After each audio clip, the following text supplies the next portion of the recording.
მოგესალმებით პატრიცემულო მაყურებლებო, ეთერშია სტუდია სალტე, ირაკლი გოგავა და სოსო მანჯავიძე. დღეს ვისაუბრებთ სხვადასხვა აქტუალურ თემებზე. ცხადია, ვერაუვლით გვერდს საქართველოში დასრულებულ არჩევნების, ადგილობრივი არჩევნების მეორე ტურს, რომელიც პიკანტურ სიტუაციაში დასრულდა. განსაკუთრებული პიკანტობა შეძინა სიტუაციას სააკაშვილის ჩამობრძანებამ და მიბრძანებამ რუსთავის პენიტენციალურ დაწესებულებაში. ამაზე ვისაუბრებთ ოდნავ მოგვიანებით, მანამდე გვინდა რომ სხვადასხვა საერთაშორისო ინფორმაციასაც შევეხოთ, მაგალითად ერთგვარად პოზიტიური ინფორმაცია მოვიდა შეერთებული შტატებიდან, სადაც გუშინ ტარდებოდა არჩევნები და ვირჯინიის გუბერნატორად არჩეული იქნა რესპუბლიკელი, რომელმაც 2% აჯობა დემოკრატ ოპონენტს. ეს საკმაოდ მნიშვნელოვანი მოვლენა, რადგან ჩვენ ვიცით თუ როგორ ჩატარდა 2020 წლის საპრეზიდენტო არჩევნები ამერიკის შეერთებულ შტატებში. გარდა ამისა, ნიუ-ჯერსის გუბერნატორის არჩევნებიც იყო გუშინ, თუმცა ამ დროისთვის არ არის სრულად დათვლილი ხმები და ძალიან მცირეთი 1%-ით ლიდერობს რესპუბლიკელი კანდიდატი, თუმცა ვნახოთ როგორ დასრულდება საბოლოო ჯამში დათვლა. ასევე ოჰაიოში გამოკლებული კონგრესმენის ნაცვლად კვლავ რესპუბლიკელმა მოიგო და ერთ-ერთი რესპუბლიკელი კონგრესმენი იქნება ამერიკის შეერთებული შტატების კონგრესში. ცხადია, პრეზიდენტი ტრამპი გამოეხმაურა ამ წარმატებას რესპუბლიკური პარტიის და ის მიიჩნევს, რომ მისი წვლილი, პირადად მისი წვლილი საკმაოდ დიდია ამ კანდიდატების წარმატებაში. და ელოდება მთელი ამერიკა ეხლა ელოდება ნიუ-ჯერსის არჩევნების, გუბერნატორის არჩევნების შეჯამებას, ვნახოთ როგორ დასრულდება. გარდა ამისა, მიმდინარეობდა ჩვენ ვიცით გლაზგოში მსოფლიოს კლიმატური სამიტი, სადაც 100-ზე მეტი ქვეყნის სახელმწიფოს პირველი პირი მონაწილეობდა, მათ შორის საქართველოდან პრემიერ-მინისტრი ირაკლი ღარიბაშვილი იყო. ამას მასპინძლობდა ბორის ჯონსონი, დიდი ბრიტანეთის პრემიერ-მინისტრი და ასევე ჩასული იყო ჯო ბაიდენი, რომელმაც ჩათვლიმა კლიმატის კონფერენციაზე და ამერიკული პრესაც ცხადია მას ამის გამო მასხარადაც იგდებს.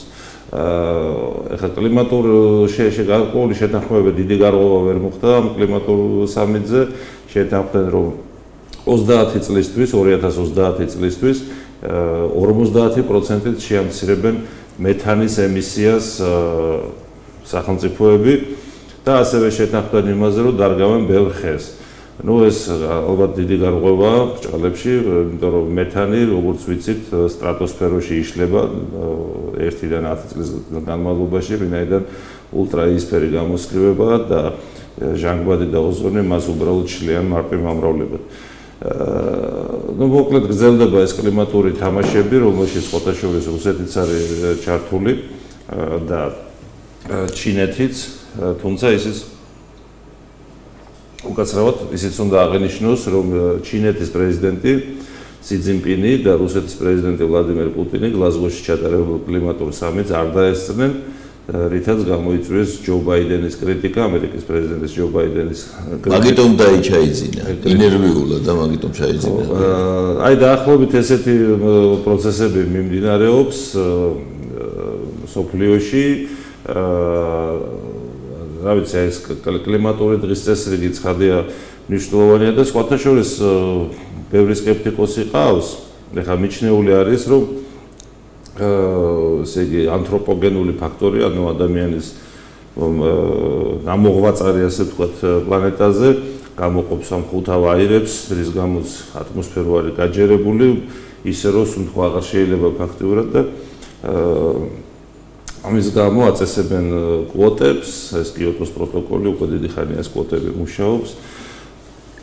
ამის გამო ხდება კარბონის საფუძველზე კარბონის შემცველი ენერგომატარებლების აღშიწყალბადების შემცირება, ეს ნავთობი, ქვანახშირი და განახლებად ენერგიაზე, ასე ვთქვათ, სოფლიოს ორიენტაცია. და სხვათა შორის ახლა ატომურ ენერგიაზეც არის გარკვეული შეტევა, მიუხედავად იმისა, რომ ატომურ ენერგიას ყველაზე ნაკლები ზიანი მოაქვს ატმოსფეროში ხუთავიარების ემისიის გზით და მაგალითად გერმანიამ დახურა ატომური ელექტროსადგურები. თუმცა მე ვფიქრობ, ამაში შეიძლება იყოს ერთგვარი უსაფრთხოების კომპონენტი ჭარბობდეს და არა გარემოს დაცვითი ხედვა, ვინაიდან ყველასთვის თვალგანთელი იყო ჯერ ჩერნობილის მაგალითი და შემდეგ ფუკუსიმას მაგალითი, ხო, როდესაც ცუნამიმ ავარია მოახდინა ფუკუსიმაზე და სხვათა შორის ბევრი საუბრობს დასავლურ პრესაში და ანალიტიკოსები, რომ ეს ცუნამი მომავალში შეიძლება ხელოვნურადაც კი იქნას გამოწვეული, ამიტომ ეს წარმოადგენს ერთგვარ საფრთხეს ეროვნული უსაფრთხოებისთვის. რუსეთი ერთ-ერთი მთავარი ექსპორტიორი არის ნავთობის, მოიპოვებს გაზის, მაგრამ ნავთობზე რახან საუბრობთ, მილიონ ბარელზე მეტს მოიპოვებს ყოველდღიურად, დაახლოებით იგივე რანგის მოპოვება აქვს საუდის არაბეთს, შეერთებულ შტატებს, ვენესუელას, მაგრამ შეერთებული შტატები ნელ-ნელა მამცირებენ ნავთობის მოპოვებას, რამაც გამოიწვია მათი ეროვნული რეზერვების შემცირება და საოცრად გაიზარდა ბენზინის ფასი თვითონ შეერთებულ შტატებში. მოკლედ ტრანსფორმაცია მიდის ენერგეტიკული სექტორის, ვინაიდან ახლა ხერხემალი ყველაფრის ფუნდამენტი საერთოდ თანამედროვე ეკონომიკაში ეს არის ენერგეტიკა. ენერგეტიკის გარეშე რთულია დარგების განვითარებაზე საუბარი, საერთოდ ტრანსპორტის განვითარებაზე, ლოჯისტიკაზე საუბარი და მე მაქვს ისეთი ასოციაცია და შეგრძნება, რომ ყველაფერი მიყავთ იქითკენ, რომ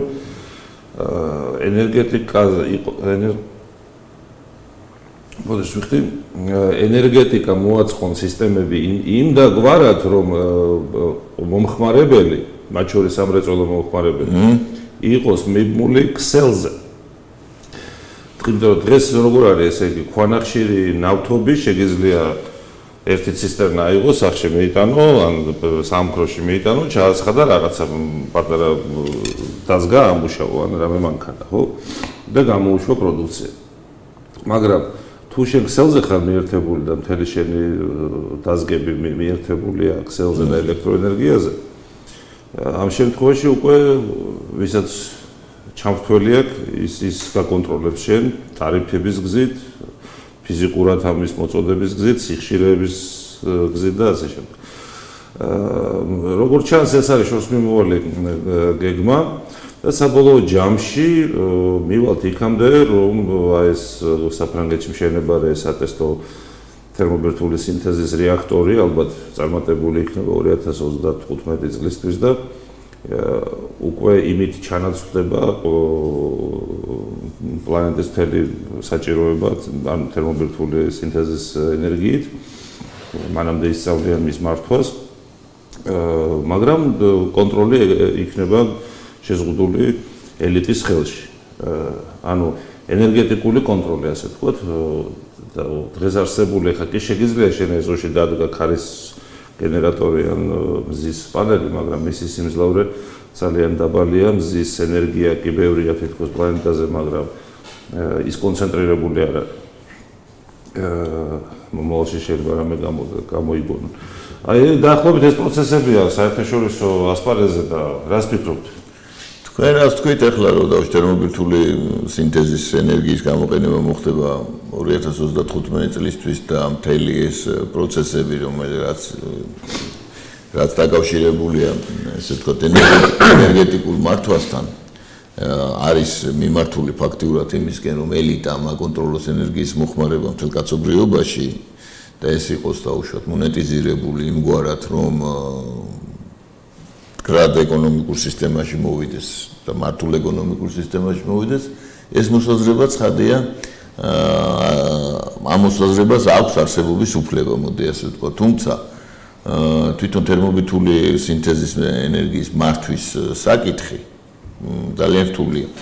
კი, არის ამაში, რა თქმა უნდა, რა ქვია, წინ გადადგმული ნაბიჯები, არის ალტერნატიული ცივი სინთეზზე როცა საუბრობენ და არის ისეთი თეორიები რომ საერთოდ ენერგეტიკული შიმშილი პლანეტაზე განპირობებულია სწორედ და მოხმარება განპირობებულია გელიტების ინტერესებით ანუ ნახშირწყალბადების მომპოვებელი მონოპოლიების ინტერესებით და ამ ინტერესების კავშირით სოფლიო ფინანსურ სისტემასთან ანუ გლობალურ ფინანსურ სისტემასთან და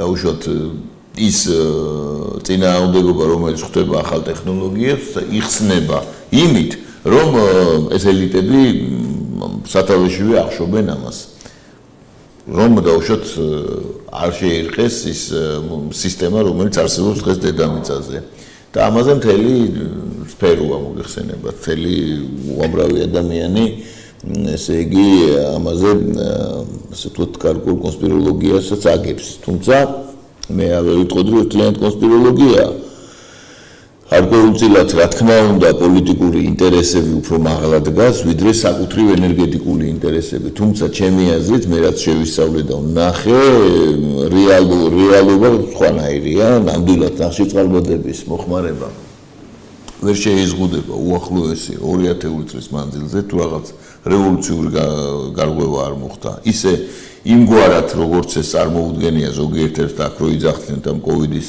ლოკდაუნთან დაკავშირებით ნახშირწყალბადების ერა დამთავრდა ჩვენი ექსპერტები როგორც ყოველთვის ხო გამოირჩევიან რაღაცას წაიკითხავენ და დამთავრდა კი არა დაიწყო ახლა ჩვენ ნახეთ რა მოხდა ევროპაში ჩვენ ხედავთ რა ხდება ამერიკაში კერძოდ იგულისხმება რომ გაძვირდა საწვავი გაზზე კატასტროფა მოხდა ფაქტიურად ხო კი ნაღამ ევროპაში ეკონომიკური კატასტროფის წინაშე აღმოჩნდა 1200 ევრომდე ავიდა ლამის ისა რა ქვია გაზი იმაში ლოკალურ ქსელებში აი ეგ სხვათა შორის ან უცნაური რაღაც ჩაატარეს ევროკავშირში ეს ხა ის რომ ევროკავშირში 1200 საარტყა და გუშინ $1000-ზე იყო ასული ეს არ არის გამოწვეული იმით რომ რაღაც დეფიციტია ბუნებრივი არის ევროპაში ან ლიბია არ აწვდის ან შოტლანდია არ მოიპოვებს ან გაზპრომი არ აძლევს ან აზერბაიჯანი საქმე იმაშია რომ შარშან შემოიღეს ევროკავშირში ესე იგი სპოტური ვაჭრობა ანუ ბირჟამ დააწესეს ბუნებრივი აირის და ნება დართეს ტრეიდერებს ბროკერებს ევაჭრათ ფიუჩერსებით კონკრეტული მოცულობებით ბუნებრივი აირის და პირდაპირ ესე იგი მომხმარებელს უფლება მიცეს ასევე გავიდნენ ბაზარზე და პირდაპირ აიღონ ბირჟიდან მოცულობები ხო ამან გამოიწვია ეს ბუნებრივი აირის ფასის ასვლა $1200-მდე დღეს 1000-ის ფარგლებში ნუ ახლა ეს კატასტროფული მაჩვენებელია ხო კატასტროფული მაჩვენებელია მაგრამ ეხლა ნახე რა ხდება გაზპრომი გერმანიას მაგალითად გაზს აძლევს $250 ხო და მეტად უკვე და გრძელვადიანი კონტრაქტი რაც არის 250-ია უკრაინაზე ნაკლები მაგრამ საბოლოო მომხმარებლისთვის ის $250-იანი გაზი არის თითქმის 1500-2000 კი ბატონო გაჩნია რეგიონს და ქსელს ამიტომ იმ მომხმარებელს ურჩევნია პირდაპირ აიღოს და $1000 რომელსაც იხდის ეს უფრო იაფია ვიდრე გამანაწილებელი სხვა ქსელიდან რო იყიდოს თუმცა საბოლოო ჯამში ალბათ ეს სიახლის შოკი იყო ბაზრისთვის ევროკავშირის ეს ალბათ დარეგულირდება ამ ზამთრის შემდეგ მე სხვა რამეს რომ გასაგებია ეს ფასების ზრდა გაკავშირებული იყო კიდე გარკვეულ მოლოდინდებთან და ასე შემდეგ იმ გაურკვევლობებთან რომელიც არსებობს უკრაინის სატრანზიტო მონაცემებსა და უკრაინა-რუსეთის ურთიერთობები და ტრანზიტის გაურკვეველი საკითხები ასევე პოლიტიკურ დაძაბულობასთან რომელიც არსებობს სილუეთის ნაკადი ორი ჩართვასთან მიმართებაში არსებობს მოლოდინი იმასთან დაკავშირებით რომ აზერბაიჯანი მალე ვერ შეასრულებს თავის საგარეო საკონტროლო იმას ვალდებულებებს იმიტომ რომ მარაგებია შეზღუდული და ამასთან დაკავშირებით ჩვენ ძალიან საინტერესო მდგომარეობაში გეოპოლიტიკურ ვითარებაში ვარ იმიტომ რუსეთში გეოეკონომიკური ამაზეც ვისაუბროთ რუსეთს გაუჩნდა გეოეკონომიკური ინტერესი კონკრეტული საქართველოს მიმართ ისეც ჰქონდა მაგრამ ნუ ახლა გაუძლიერდა და ამაზეც ვისაუბროთ ანუ მე მინდა თქვა ის რომ ის გადაჭარბებული აღმოჩნდა ცნობები ნახშირწყალბადების ერის დასასრულის შესახებ. ხომ? ამავე დროს ახლა ჩვენ მაყურებლისთვის განმარტოთ რა არის ეს ეგრეთ წოდებული პარიზის კლიმატის შესახებ ხელშეკრულებები და კიოტოს პროტოკოლები, ხო? ანუ რაზეა ლაპარაკი იქ ლაპარაკია იმაზე რომ დავუშვათ რა პოზიცია აქვს სხვადასხვა ქვეყნებს ვისთანაც დაკავშირებული ემისია, ხო? ყველაზე მეტი, ხო? მაგალითად ჩინეთმა რა პოზიცია დაიკავა? ჩინეთმა თქვა რომ იცით რა მე ვინაიდანაც ეკონომიკური ზრდა მაგ ჯერ მივახცევ ამ ეკონომიკური ზრდის პიკს. და შემდეგ, პირობას გაძლევთ, რომ აუცილებლად ვიფიქრებ ემისიის შემცირებაზე. ახლა ჩინეთი როდის მიაღწევს ამ პიკს, ის მან თქვა, რომ ეს იქნება 2030 წლისთვის. ანუ 2030 წლამდე ჩინეთი უარი თქვა საერთოდ. ჩინეთი ნულოვანი ემისიას დაპირდა 2060 წლისთვის. ხო, ანუ არაფერს არ დაპირდა, მოდი ესე ვთქვათ და ეს არის აბსოლუტურად ცარიელი და ჩინეთია მთავარი ესე ვთქვათ ემიტენტი ამ ემისი, ხო, კარბონის. ინდოეთთან ერთად. ახლა ინდოეთის პოზიცია როგორია? ინდოეთმა საერთოდ თქვა, რომ კი ეს კარგია. რო წავიკითხოთ ეს მე რასაც შეუღია წყაროები და შეგიძლიათ გაეს. ინდოეთმა თქვა, რომ ეს კარგია ძალიან, კარგი სურვილებია. მაგრამ მე არა მაქვს საშუალება ამის შეზღუდვის. მაგრამ მე გავითვალისწინებ ამას ყველაფერს და ამან ისიც არ თქვა, რომ პიქს როდის მიაღწევს. ანუ ჩვენ რაზე გვაქვს ლაპარაკი? ორი ქვეყანა, რომლის მოსახლეობის ჯამური რიცხვი არის 2 მილიარდ 600 მილიონი დაახლოებით. ინდოეთი ცოტა გაურკვეველია, მაგრამ ჩინეთი მილიარდ 400 მილიონი, ინდოეთი მილიარდ 200 მილიონია, ხო, დაახლოებით. ხო, წარმოვიდგინოთ. ანუ ეს ორი ქვეყანა, რომელსაც აქვთ ყველაზე მეტი ზრდა ეკონომიკაში და იმაში. ამავე დროს თვითონ ენერგეტიკაში, ამავე დროს უნდა გავითვალისწინოთ ჩინეთის მაგალითად ენერგეტიკის სტრუქტურა, ხო, რისგან შედგება ჩინეთის ენერგეტიკის გენერაცია. ხო? ჩინეთის ენერგიის 70% არის ნახშირი. საკუთარი, ანუ ნახშირი. ავსტრალიური შეაქვთ, მაგრამ საკუთარი ნახშირი, ანუ გენერაციის თავარი. მაგრამ ნახშირს ხმარობენ ეგენი ძირითადად იმ წესით, რომელზეც ჩვენ ადრე ვისაუბრეთ, ერთ გადაცემა. ნახშირს რა თქმა უნდა, ნახშირს ხმარობენ არა ისე რომ წყალთან შერეული ნახშირენ, წმენდნენ, წყალთან ურევენ და მერე წვავენ. და ეფექტურობა იზრდება რამდენჯერ? კი, რა თქმა უნდა, ეფექტურობაც იზრდება და ემისიაც კლებულობს. ამ ჩვენს მენახშირეებს ტყიბულში ეს ეთქობა. მინდა ჩვენს მენახშირეებს ტყიბულში უთხრაო საქართველოს რომ დაუშვათ ჩინური ტექნოლოგიები დანერგოს ნახშირის გადამუშავების სფეროში. ჩინეთს არავინ არ უგზავნოს ემისიას და საქართველოს მით უმეტეს ახლა საქართველოს რა უნდა გამოიმუშაოს თავისი საჭიროებისთვის, ეს არის რაღაც მიზერი, ხო? ჩვენ გვაქვს რაღაც ნამანხვანხესი დაგვჭირდება. მე მინდა ციფრს გავუსვა, კიდე გავითვალისწინოთ. რაღაცა ჰიპნოზია ჩვენთან რაღაცა უბედურება ხდება მართლა. ჩინეთი, რომელიც არის ენერგეტიკული მოხმარების, რა ვიცი, რამდენიც მოიხმარს გიგანტურ იმას მოიხმარს მოცულობას ენერგიისას. ხო, წარმოვიდგინოთ, ჯერ სოფლიოს სამრეწველო ცენტრია ჩინეთი და მილიარდ 400 მილიონი ადამიანი ცხოვრობს. 3 მილიონი ქარხანა აქვს. 3 მილიონი ქარხანა და ჩინეთის ენერგეტიკის 70% უზრუნველყოფს ნახშირი. ცნობისა ეს რომ ვითვალისწინებდეთ და ჩვენ რო ეკითხები რატო რა ხდება იქ არ მარგა ჩვენი ნახშირი. იქ უარესია გაცილებით, მინდა გითხრათ უარესი ხარისხის არის, მაგრამ ტექნოლოგიები აქვს და ამაზე უნდა ვზრუნავდეთ, იმიტომ რომ ენერგეტიკა არის ქვეყნის დამოუკიდებლობის მთავარი ღერძი და ხერხემალი. იგივე ტექნოლოგიას წარმატებით ხმარობს სამხრეთ აფრიკას მოძრაობის და კარგად აქვს ყველაფერი. ხო, და დავამთავრებდი მე პარიზის და კიოტოს იმაზე ერთი კომენტარი. ჩვენ სხვათა შორის გაგვიმართლა და კიოტოს პროტოკოლი, რომელიც კვოტებს ანაწილებს CO2 და ხუთავი აირების ემისიის, ჩვენ გვაქვს 1990 წლის არსებული მდგომარეობით, ანუ როცა სახელმწიფოში რესპუბლიკაში გუგუნებდა წარმოება და 260 მილიარდის ღირებულების ქარხნები 262-ის ყველა მუშაობდა, აი იმ ემისიის კვოტა გვაქვს ჩვენ და მთელი ეს წლები კიოტოს პროტოკოლი და ის რო დაიწყო, მთელი ეს წლები საქართველოს ხო რა თქმა უნდა ვერ ავსებდა ამ კვოტებს, ხო? გვიგროვდებოდა. კიდე და ესეა. კიდე.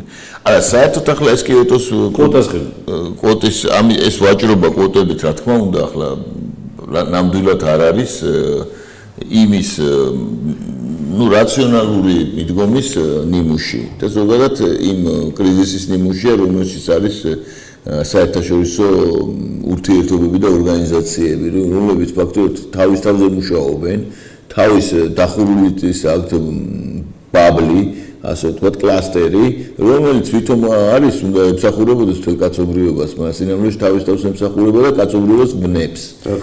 აი ეს მეგულისხმობ აქ პირველ რიგში სწორედ აი ამ კლიმატის შეთანხმებებს, რომელიც საერთოდ აბსურდში წავიდა, იგივე ეპიდემიოლოგიურ იმას რა, იგივე მსოფლიო ჯანდაცვის ორგანიზაციას და სხვა საერთაშორისო ორგანიზაციებს. ეხლა ნახე, ეს კლიმატური თემები, სხვათა შორის, ეხლა თუ მიდის კარბონის შემცირება, ხო? საბოლოო ჯამში რაც ხედავთ ჩვენ? ხედავთ იმას, რომ 70-იანი წლების შემდეგ 80 ვიდრე საბჭოთა კავშირი დაინგრა სტაბილური ფასი იყო ნავთობზე, ხო? 10-დან 20 დოლარამდე ფარგლებში იყო. ეს კეთდებოდა საუდის არაბეთთან შეთანხმებით შეერთებული შტატების, რომ საბჭოთა კავშირისთვის შეეზღუდათ ასე ვთქვათ რესურსების მიმართ ცვლილმა, თუმცა ეს დიდ გავლენასაც ვერ ახდენდა. საბჭოთა კავშირი ავტარკია იყო და თავის თავს ასე ვთქვათ პატრონობდა მშვენივრად და კიდევ ერთ მესამე მსოფლიოს. მაგრამ შემდეგ ხდება ესე იგი როგორც ჩანს გლობალური შეთანხმება რუსებთან იყო ესეთი, რომ თქვენ ესე იგი არ კიდევ ბევრი რაღაცის განვითარება, ჩვენ გარანტიას გაზრდებთ, რომ ნავთობზე ფასი იქნება სტაბილურად მაღალი და არ ჩამოვა 35-40 დოლარზე ქვევით. და ერთ პერიოდში 120 დოლარიც კი იყო, ხო, გახსოვს, ეხლა საშუალო შეწონილი ფასი, რაც ნავთობზე იყო, ეს არის დაახლოებით ალბათ 65-70 დოლარი ეს ამ წლების 3 წლის განმავლობაში. რითაც რა თქმა უნდა რუსეთი ხეირობდა, ხო? და შესაბამისად ასრულებდა იმ შეთანხმებას, რომ კონკურენციას არ უწევდა რაღაცა გეოინჟინერულ ტექნოლოგიებს, უციფრულ ტექნოლოგიებს და ასე შემდეგ. თუმცა მათაც შეეძლოთ ახლა. სისტემაში იჯდა შეთანხმების მიხედვით, მოდი ესე. ხო, აი ესე. მაგრამ ეხლანდელი პროცესები რაც უკვე დაიწყეს ფორსირება, ხო, ეს საბოლოო ჯამში მიიყვანს სანამდე, ესე იგი საბოლოო ჯამში შემცირდება ენერგიის მოხმარება და ალბათ ესეც არის მიზანი. ენერგიის მოხმარების შემცირება ნიშნავს რას? ეს ნიშნავს ეკონომიკის შემცირებას. ეს ეკონომიკის შემცირება ნიშნავს სამუშაო ადგილების გაქრობას. სამუშაო ადგილების გაქრობას ნიშნავს ადამიანების უფრო მალე უტილიზაციას, რა პირდაპირ. ანუ უტილიზაციას ნუ დავარქვით, რომ პრობლემა დგება, რა ვიყოთ ადამიანები. ჩვენ ნუ დავარქვით, მაგრამ ისინი არ ქვენ. ის გეგმავს ამას, სწორედ ასე გეგმავენ. ასე არ ქვენ. ამიტომ ეს არის შორს მიმავალი გეგმა, რომელიც რა თქმა უნდა ხალხის ინტერესებს არ ემსახურება, მაგრამ ახლა ჩვენი გადმოსახედიდან ჩვენი ქვეყანა საქართველო არ არის დაფუძნებული კარბონზე. პირიქით, ჩვენ იმპორტიორები ვართ კარბონის, თანაც ექსპორტიორები. არა, იმპორტიორები ხო, ექსპორტზე გაგვაქვს უკარბონობა. ანუ ესე უკარბონობა. და მაგრამ გვაქვს რაღაცა ძალიან გეჟური რესურსი ამ ჰიდრორესურსების და არა მარტო ჰიდრორესურსების, ეხლა მთაში მაგალითად სადაც არ არის სახნავს ათესი და არის საშუალება რომ ქარის ენერგიის გენერირება მოახდინო, არის გაუხშოვებული ჰაერია და უფრო მეტად შეგიძლია ეფექტური იყოს მზის ანუ ისეთ მიწებზე სადაც რომელსაც ვერ ხმარობ, ვერ საძოვრად, ვერ სახნავს ათესად და ტყეც არ არის, აი შეგიძლია ეს ალტერნატიული წყაროები განათავსო, ხო? პლუს ამას ეხლა 26,000 მდინარეა, 26,000-ზე მეტი. რა ვიცი, აი აქედან 10%-ზე, 2,000 მდინარეზე თითო მეგავატიანი ხესიც რომ ჩადგა, ხდები ექსპორტიორი ენერგიის. ამიტომ ჩვენთვის ელექტროენერგეტიკაზე გადასვლა სამყაროს, რასაც აპირებ, იმიტომ რომ უკეთესად კონტროლდება ეს ყველაფერი. აი მინდა შევადარო რას 90-იან წლებში ხო შუქი ესე გათიშვები ხდებოდა. კი ბატონო. გათიშვები ხდებოდა არა იმიტომ რომ დენი არ იყო. რეალურად რო ნახო გენერაცია რამდენი დღეს გამოიმუშავებდა საქართველოს 2003 წლამდე ამ შევარდნაძის ეპოქაში და მერე დიდი განსხვავება არ არის. დაახლოებით ერთი და იგივე პლუს მინუს 5-10% შეიძლება იყოს. მაგრამ პრობლემა იყო რა, რომ ვერ ხდებოდა რიცხვა და დენი ღირდა ძალიან იაფი ჩვენთან 4 თეთრი ღირდა 1 კილოვატ-საათი 2002 წლის ფასგეობები 4 თეთრი. შემდეგ 2002 წლიდან ჯერ ამერიკელებმა ეს თელასმა დაიწყო გამრიცხველიანობა, ნელ-ნელა მოიმატა ამ გადახდის პროცენტმა და შემდეგ ჩუბაისი ჩამოიყვანა სააკაშვილმა და ჩუბაისმა დაიწყო გამრიცხველიანობა და ამ დაასრულეს ეს პროექტი და ანუ ამოღება მოსახლეობისგან მოწესრიგდა. შემდეგ მიშა რას აკეთებს? მიშა იმას კი არ აკეთებს, რომ დენის გენერაციას ზრდის. 4 თეთრიანი ენერგია გააძვირა 15 თეთრამდე. და ხა ადამიანი უკვე ეკონომიურად დაიწყეს მოსახლეობამ მოხმარება, იმიტომ რომ იქ მრიცხველებიდან ვეღარ იპარავდნენ, ესე იგი ლევი ხაზები ვეღარ იყო. სანქციებიც ჩაჭრა და ასე შემდეგ. ამიტომ იგივე პროცესი ხდება ახლა გლობალურად როგორც ჩანს. რაც ნიშნავს იმას, რომ მოხმარება შემცირდება. გაძვირების ხარჯი. ჩვენს გაგვიძვირეს, ხო? 32 თეთრია უკვე კომერციული ელექტროენერგია საქართველოში. ნუ ეს არის წარმოუდგენლად მაღალი ტარიფი საქართველოს ეკონომიკის დონესთან შესაბამისად. მე ვიცი, რომ ბევრი წარმოება გაჩერდა, ბევრი ვალებშია.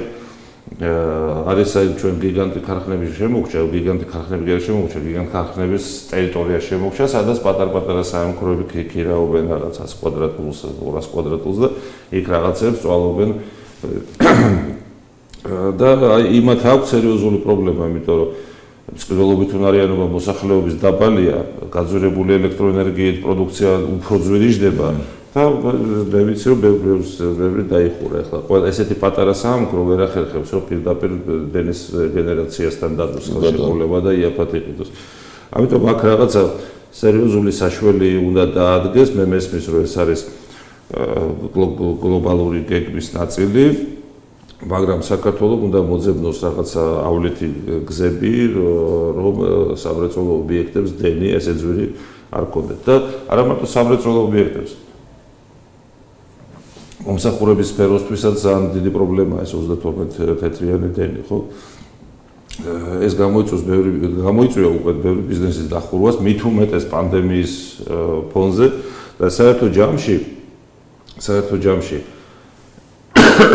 თუ გენერაცია ასე თუ ისე კურსნაბიჯებით იზრდება დენის გენერაცია ელექტროენერგიის, მაგრამ არ ხდება ძველი ჰესების სიმძლავრეების გაზრდა.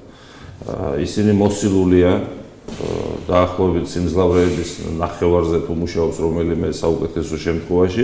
კლასიკური მაგალითი ენგურჰესი შარშან დახარჯეს 40 მილიონი ევრო და იქირავის ჰოლანდიური კომპანია ამოწმინდეს ლამი.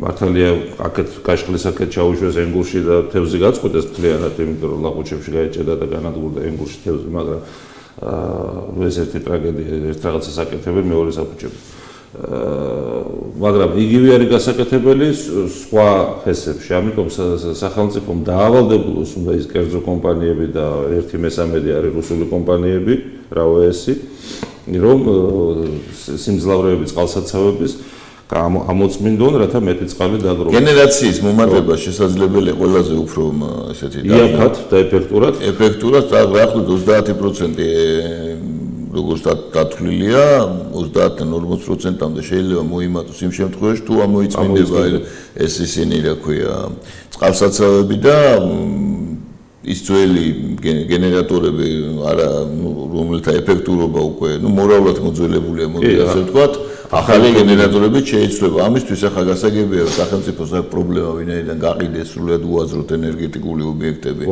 ვალდებულებების გარეშე გვახსოვს ჩვენ ეს ბაცემული მიხეილი ახლა რო პოზიციონირებს როგორც ესე იგი სამშობლოს განმათავისუფლებელი მთელი ენერგეტიკა ჩააბარა ვისაც ჩააბარა 1000-ჯერ გვითქვამს რუსებს და ახლა ესე იგი ესენი გვეუბნებიან რომ რუსეთთან იბრძოდა თურმე ეს და ტერიტორიები ხუმია ჩააბარა და ყველაფერი ჩააბარა შეიძლებოდა. ნუ ამას დავიავანებოთ ამ შიზოფრენიას მართლაც, მაგრამ მაგაზე მე ვისაუბრებ. ესე იგი თვითონ სტრუქტურა გენერაციის რა არის ჩვენ გვაქვს ბევრი პიკური ისა რა გამომუშავე პიკური ანუ ესე იგი წყლით რაც გამომუშავდა მოდინებაზეა დამოკიდებული სეზონზეა დამოკიდებული და იმაზე ნაკლები გვაქვს ესე იგი ბაზისური რამდენი სჭირდება ანუ თვითონ ამ ნამახვანგესთან დაკავშირებული პრობლემები სხვათაშორის ეს იყო რომ იძახდნენ რომ თქვენ ბრელეთი გინდათ და ის გინდათ ბრელეთი კი არ გვინდა ნორმალური სტრუქტურა გვინდა ენერგეტიკის და ის ბაზისური სადგურები რომ ვისაუბრეთ ჩვენი ნახშირის გამოყენებაზე რაც მას დაენერგება ის რა ქვია მოწინავე ტექნოლოგიები რომელსაც ემისიაც ნაკლები და ეფექტურობას დიდი აქვს იქ არის გრანდიოზული მარაგი და ხალხის დასაქმება და საქართველოს ენერგეტიკას გახდება მდგრადი ანუ ადგილობრივ ესე ვთქვათ მაგრამ კლიმატურ ჭრილში საქართველოს აქ ერთ-ერთი ყველაზე კარგი შეფარდება განახლებად ენერგიის გენერაციასა და კლიმატურ ჭრილში ჩვენ გენერაცია ჩვენ ვართ ძალიან ერთი წუთით რაღაცას ვუწევთ ჩვენი საჭიროებები არის ძალიან მინიმალისტური მიზერული ხომ საქართველოს საჭიროებები ჩვენ ვართ 3 მილიონი ნახევრიანი 3.7 ქვეყანა სადაც ესე გვაქვს განახლებადი ენერგია გვაქვს ტრანზიტული ქვეყანა და შესაბამისად გაზზე გენერაციაც ასე ვთქვათ ჩვენთვის ძალიან მომგებიანი და მოხერხებულია შეგვიძლია ქარის ენერგიას გამოვიყენოთ მაგრამ ქარის ენერგიით ვერ შეცვლი რა თქმა უნდა მთლიანად ყველაფერი ამას და დავუმატოთ კიდევ მეხუთე კომპონენტი ხომ დაუშვათ იგივე რაზეც ვთაუბრობთ ნახშირის გენერაციას ნორმალური იმით დიდი მთლიანად კი უნდა შევცვალოთ მაგრამ მდგრადები გავხდეთ ბაზისური გავხდეთ დივერსიფიკაცია გავხდეთ ჩვენ არავის არ შევავართ მაგრამ სტატისტიკა მინდა თქვა რომ განახლებადი ენერგიის წილი ქართულ ენერგოსისტემაში არის 85% ძირითადად ჰესები და ეს არის ერთ-ერთი საუკეთესო მაჩვენებელი მსოფლიოში ამიტომ ეს კლიმატური სცენარი რაც მოიგონეს და ახლა ავითარებენ ეს ჩვენთვის არ არის დამოუკველი და შეიძლება სარგებელიც ჰესებს თავისი პრობლემები აქვს მოდი ესე ვთქვათ დიდ ჰესებს აქვს თავისი არა მარტო დიდ ჰესებს საერთოდ ახლა ჰესებს აქვს უნდა ვთქვათ ჩვენი პოზიცია ჰესებთან დაკავშირებით ახლა როდესაც საუბარია დაუშვათ ენგურჰესი როარ ყოფილიყო ჩვენ წარმოვიდგინეთ საქართველოში ყოველწლიურად იჭრება დაახლოებით 7 მილიონი კუბური მეტრი შეშად ანუ წვავთ ანუ ეს არის ტყეს ვანადგურებთ ხომ ჩვენ ახლა რო წარმოვიდგინოთ ახლა დაუშვათ ბუნებაზე ზემოქმედების კუთხით რომელი უფრო ის არის ესე ვთქვათ ერთი ენგურჰესი თუ 7 მილიონი კიდევ პლუს დამატებით 7 მილიონი კუბური მეტრი შეშა რომელსაც დავწვავდით რო არ ქონოდა დენი ხო არა მარტო ენგურჰესის ну ცხადია რომ მგონი ნათელია ხო ბუნებას რომელი უფრო გაიჩეხა კიდევაც როცა ქარსტაცავის ზოლები საერთოდ საბჭოთა კავშირი დაინგრა ცნობისთვის საქართველოს ტერიტორიის 40%-ზე მეტი იყო ტყეებით დაფარული იმიტომ რომ ბიზნესთან გამო სხვათა საქართველოში ტყის ჭრა იყო შეზღუდული ფაქტობრივად აკრძალული იყო არ იყო ანუ საქართველოში ტყის ჭრა არ იყო იშვიათი იყო განსაკუთრებულ შემთხვევებში და სანიტარული ჭრა იყო და ასე შემდეგ რაც საბჭოთა კავშირი დაიშალა მოგეხსენებათ იმის მერე რაც მოხდა ხო ჩვენ აქედან გამომდინარე და მივუძგეთ ამას კომპლექსურად ენგურჰესი იქნება ეს თუ დაუშვათ სხვა ჰესები რა თქმა უნდა ისინი ბუნებასთან რა თქმა უნდა ჩუხჩუხი წყლის და ესე ენერგოინფორმაციული ნაკადები დაუშვათ რომელიც დინარის გაცილებთ უკეთესია მაგრამ ყველაფერი შედარებითია ჩვენ უნდა მინიმალიზაცია გონებული ბალანსი რა თქმა უნდა და ამავე დროს ის შეშა თქვენ ახსენეთ სანიტარული ჭრა ხო ეს სანიტარული ჭრა არის აუცილებელი ანუ რაღაც რამდენიმე მილიონი კუბომეტრი შეშა პრინციპში სავალდებულოა რომ რა თქმა უნდა იმიტომ ტყე განვითარდეს და დაავადდეს და ასე შემდეგ ამიტომ ბიომასა სხვათა შორის ანუ შეშა ითვლება ასევე განახლებად ენერგიის განახლებად წყარო. ოღონდ იმას უნდა კონდეს ისეთი ტიპის ისეთ სახელმწიფო პროგრამა უნდა იყოს რომ იმ ტიპის ღუმელები რომლებიც და ის ბუხრები რომლებიც ჩვენთან არის ეს არის ბარბაროსობა იმიტომ KPD აქვს ანუ მარგიქმედების კოეფიციენტი აქვს უდაბლესი 40% აი სხვა ერთ-ერთი ყველაზე მათ ითვლება სვანური შეშის ღუმელი რომლის მარკეტმენტების კოეფიციენტი არის არა უმეტეს 40%-ისა, ისიც თუ კარგი გაკეთებული. ხო, და მაგას რომ მაგ სახელმწიფო პროგრამა უნდა იყოს, არა მარტო და ბუხრებიც ასევე, ჩვენი ბუხრები, ეს არის სრული კატასტროფა. მე ხა ნახეთ, დანიელები უშვებენ ბუხრებს, შეშის ღუმელებს, ნორვეგიელები, დანიელები და შვედები, რომლის მარკეტმენტების კოეფიციენტი 75-78%. ხო, ფაქტიურად ორმაგი. ხო და აქ კიდე ხედავ ჩვენ რას რომ ერთი იმის რა ქვია ლობიოს მოსახარშად ნამის ნახევარი ჰექტარი უნდა დაწყო. მას ხურობთ რა თქმა უნდა.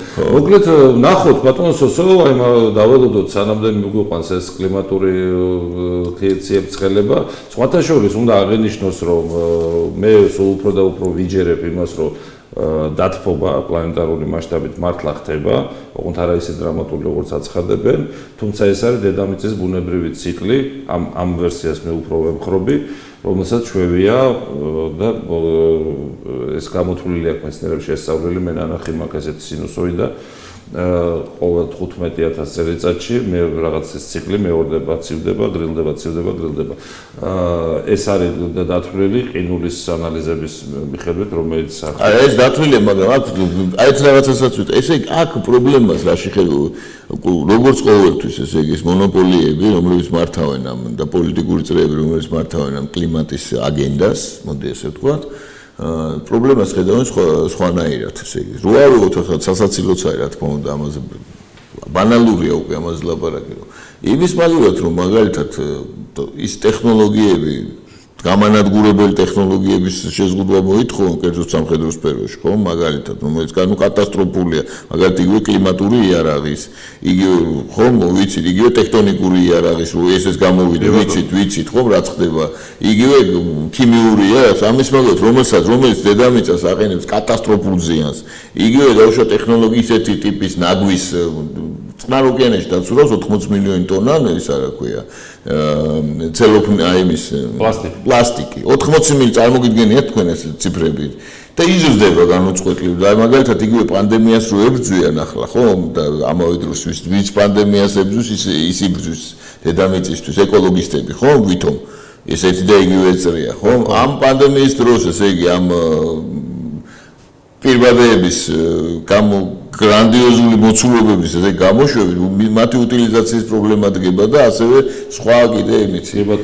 აი ტრამპს გაგიგიათ ეგეთი რამე რომ ამათ ეს რამე ეთქვათ? არა რა თქმა უნდა ტრამპს ყავდა ერთი ესეთი თანაშემწე ეკოლოგისტი პროფესორი შტერნი რომელიც ამბობდა რომ ეს აი ეთანხმებოდა იმ თეორიას რომ ეს დედამიწის ბუნებრივი ციკლის ერთ-ერთ ეტაპზე ვართ რომელიც გულისხმობს ტემპერატურის მომატებას და ის თვლიდა რომ ადამიანის წვლილი ემისიაში ხუთავი აირების CO2 არის მხოლოდ 4%. დანარჩენი უკვე ისაა, მაგრამ მეთანზე მინდა ვთქვა, მაინც არ დამოვიწყდეს, ეხლა ეს მეთანი რითი არის საინტერესო. შეთანხმდნენ ამ გლაზგოს შეხვედრაზე რომ 50% შეამცირებენ მეთანის ემისიას 30 წლამდე, ანუ 9 წელიწადში. მეთანის ერთ-ერთი მთავარი ემიტერი არის ვინ? ზროხა. ხო, ვიცი ხო. ეხლა ეს ზროხა რა არის? ეს ზროხა არის ესე ზროხა რო ხაერს აფუჭებს, მეთანი გამოიყოფა, რაც პლანეტას ღუპავს. დაახლოებით ეს. ამაზე მე და შოთიკო გლუჯიზეს ქონდა სპეციალური გადაცემა. ზროხა საბოლოო ჯამში და უпроსოდ ზროხა კი არ უწერიათ მაგ გლაზგოს იმაში, უწერიათ მცოხნელი ცხოველები.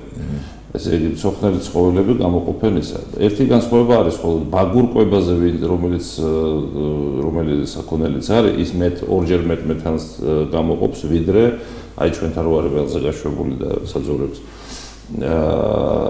მაგრამ ეს არის წითელი ხორცი. წითელი ხორცი შეიცავს ისეთ ამინომჟავებს, ისეთ ცილებს და ისეთ ნივთიერებებს, რომელიც აუცილებელი ადამიანისთვის, აუცილებელი ადამიანების გამრავლებისთვის, აუცილებელი ადამიანის ჯანმრთელობისთვის და აუცილებელი არის მამაკაცისთვის. ამიტომ ამაზე როგორც ჩანს დიდი ამბები გველის მომავალში და დავაკვირდებით როგორ და რა. ეგ მაგაზე გქონდა სხვა ჩვენ წინადადებები, არა მარტო ძროხებზე, არამედ ზოგადად ყველა ძუძუმწოვრებზე და არაძუძუმწოვრებზე სპეციალური მეთან გადამამუშავებელი მოწყობილობის დამონტაჟების.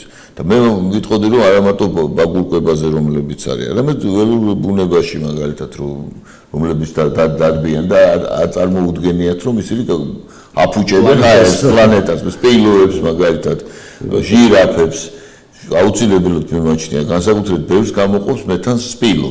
ახალი ინფორმაცია. დიახ. ესე იგი ხოცნობილი იყო რომ ამაზონის ჯუნგლები ეს არის პლანეტის ფილტვები. დიახ. ეხლა რომ კარგად რომ დათვალეს, აღმოჩნდა რომ ხუთავაირებს მეც გამოყოფს ამაზონის ჯუნგლები ვიდრე ჟანგბადს. და რატო? იმიტომ რომ დაჭაობებული რო არის, მეთანი გამოიყოფა, პობის სხვა გაზები, სხვა აირები, წვიმის ტყეებში. ნუ ეხლა რა თქმა უნდა ტყე კარგია და ტყე რეჯერეთი როგორ დათვალეს? რაღაც მეთოდები არის. აი მე გეტყვით რომ ეგ მეთოდებიც ყველაფერი არის პოლიტიკური. მე ახლა ვკითხულ ვადევნებ ხოლმე თვალყურს სხვა დიეტებს რო გამოსცემენ ხოლმე, ხო, დაუშვი. ზუსტად ესე ციკლები აქვს ასე რომ აი რაღაცა არის ინდუსტრიებთან არის ეს დაკავშირებული და გარკვეული ინდუსტრიების რეკლამა ხდება ერთი ციკლი მიდის, მერე მეორე ინდუსტრიის რეკლამა ხდება და ეს ძალიან სასაცილოა. მერე პირდაპირ უარყოფენ ხოლმე ამ იმას, რა ქვია, წინაკვლევებს, მერე ახალი კვლევები იწყება, ანუ მეცნიერება, რომელიც არის ფაქტურად მხევალი და მონა ხარჭა პირდაპირ თქვათ კომერციის და მის მონოპოლიური კაპიტალიზმის ყველაზე უფრო ხარბი კაპიტალიზმის კახტები რო არიან ჩვენთანაც ხდება ბატონო სოსო აი დღეს მცირე მასშტაბით დღეს მოხდა მცირე მასშტაბით ეგეთი რამე ერთ-ერთი საელჩოს ტელევიზიაზე ფორმულაზე გავიდა სიუჟეტი რომ 171 საელჩოს ტელევიზია საელჩო თქვი? ისორა თქვი 171 სკოლა აგერ იოსებიძის ქუჩაზე რო აი განგაში რო ინგრევა რაღაცა ბზარები აჩვენეს ისა ამ დროს დირექტორი იძახეს რომ ნუ კი ბზარები არის ძველი შენობა მაგრამ ნუ ეს არ არის და დასკვნები მაქვს იმისო მაგრამ ეს ჟურნალისტი არა გინდა თუ არა უნდა დაინგრეს ეს შენობა არაფერი ახლა ეს ცოტა ხანში ჩვენ ნახავთ რომ ვიღაც ინვესტორი გამოჩნდება რომელიც აღორძინებს ეგ ახლა ეგ ჩვენთან კი ძალიან ეს არის დაბილი მაღალი დონეა იქ მაღალი დონე კეთდება რა თქმა უნდა ინტელი ჩართული ეს სამეცნიერო კვლევა ფოტოშოპს ახლა ხო ვიშმიშებენ ამ ხუთავ აირებზე ტრანსპორტი და ის აფუჭებს იმას ძროხა აფუჭებს აირს და მაგრამ სოფლიოში არის სტატისტიკა 30 მილიონი იახტა და კერძო ნავი, ნუ მოტორიანი ნავი 30 მილიონი, რომელიც მოიხმარს დღეში 1 მილიონ ბარელ ნავთობს. რუსეთი რასაც მოიპოვებს მთელი წლის განმავლობაში, აი ეგ ნავთობი ხმარდება მარტო 30 მილიონ დიდარს. 30 მილიონ დიდარს, ხო? ღარიბის ღარიბს ამაში არ შედის სეინერები და თევზჭერის და სამრეწველო ფლოტი და სამხედრო ფლოტი. ეს მარტო კერძო ესეთი ესე იგი, კაი ცხოვრება უნდათ. ეხლა იახტაზე რო არის ეირნოს დაუშვათ, რა ვიცი, იმის ნიუფაუნდლენდის მაცხოვრებელმა. დაშავდება პლანეტის მესამე, არაფერი, პირიქით, ხო, უკეთესი ხაერი გვექნება და რაღაც, მაგრამ აი ასეთ რაღაცები არ აინტერესებს მაგათი. ბაიდენი რო ჩავიდა იქ, კაი რო გამოიძინა იმაში.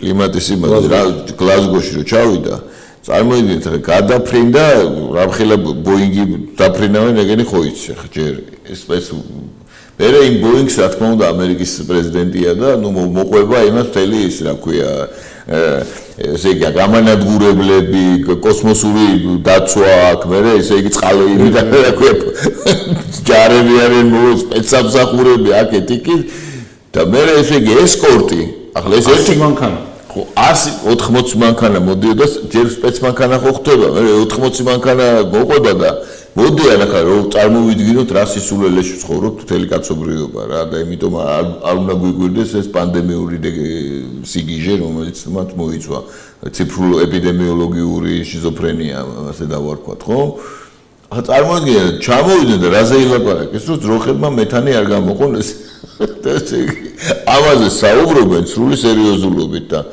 რაც თავარია მეცნიერება კიდე ერთხელ ვამბობ მეცნიერება არის რაც თავარი პრობლემაა ჩვენთანაც გლობალურად სოფლიო მეცნიერება გადაქცეულია ფაქტიურად აი ამ ავადმყოფური პოლიტიკური ინტერესების და ამ ერთი მუჭა აქვე ფულის პატრონების დავარქვათ ასე სუპერ დიდრების ნუ აი რა და ხარჭებად სრული ამ სიტყვით რასაც გინდა იმას დაგიმტკიცებ იმსეთ აბსურდად და მე ეს ხო ტყუილები ატვინებს ადამიანებს ხო და ერთი რამეც არის აი რა შენი აზრია ესე იგი გოეთეს აქ ესეთი რამე ნათქვამი გოეთეს ძალიან ჭკვიანი კაცი იყო სხვასაშორის კაცობრიობა სულწენმედისო და ადამიანიო იგივე რჩება რაც იყო ანუ იგივე ველური რჩება რაც იყო რა ანუ ესე იგი წინ მიდის კაცობრიობა ტექნოლოგიურ თვალსაზრისით ხო მაგრამ ადამიანი არათუ არ ვითარდება რამე დეგრადირებს და გამოვიუდა ჩვენ ისა რომ ესე იგი ტექნოლოგიები განვითარდა და ხელში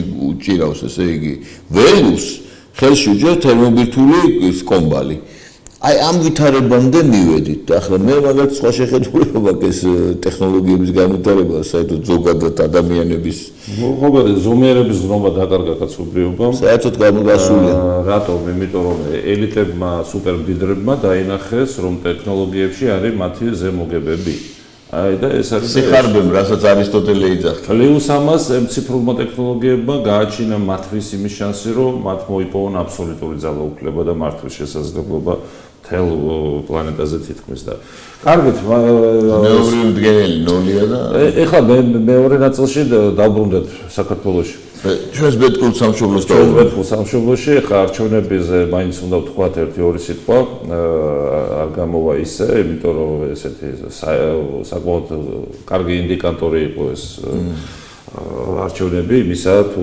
სადა ვართ როგორ ვართ თან ეს ყველაფერი ტარდება პანდემიის აკრძალვების ბლოკირების და ტოტალიტარული ხანის ასე ვთქვათ ერთ-ერთ საწყის ეტაპზე რომელშიც მთელი მსოფლიო და მათ შორის ჩვენც და გამოჩნდა რამდენიმე ისა მე ახლა შედეგებს რო გადავხედე სტატისტიკას გადავხედე პოლიტიკოსები რა თქმა უნდა ყოველთვის იტყუებიან მაგრამ სტატისტიკა და ციფრები არასდროს არ იტყუება ამიტომ ციფრებს ვენდოთ ხო მოდით თქვა ესე თქვა უფრო ვენდოთ ციფრებს ვიდრე რომელიც ციფრები რომლებიცაც მანიპულირება ჯერ არ მომხდარა ხო კი ბატონო არის მე გამოვკვეთე ესეთი სურათი ახლა რო გადავხედე ესე იგი თბილისში თბილისში რამდენიმე უბანი სადაც ტრადიციულად ცხოვრობს ესეთი ინტელექტუალური სფეროების მუშაკები ეს გახლავთ გავუშვათ საბურთალო, დიდუბე, ვაკე, თაწმინდა აი ამ რაიონებში ნაციონალურმა მოძრაობამ აიღო ყველაზე დაბალი პროცენტები მთელს ქალაქში. მაშინ როცა ასეთ პროლეტარულ საძილე რაიონებს რო ეძახიან დავუშვათ გარეუბნებში, იქ ნაციონალებმა გაცილებით მეტი აიღეს. კიდევ ერთი ნიუანსი რომ რაც მე გამიკვირდა სომხებით კომპაქტურად დასახლებულ ნინოწმინდასა და ახალქალაქში აი კატასტროფული შედეგი აჩვენა ნაციონალურმა მოძრაობამ 5 და 7%. ეს ამას გამოკვლევა უნდა ცალკე შესწავლა.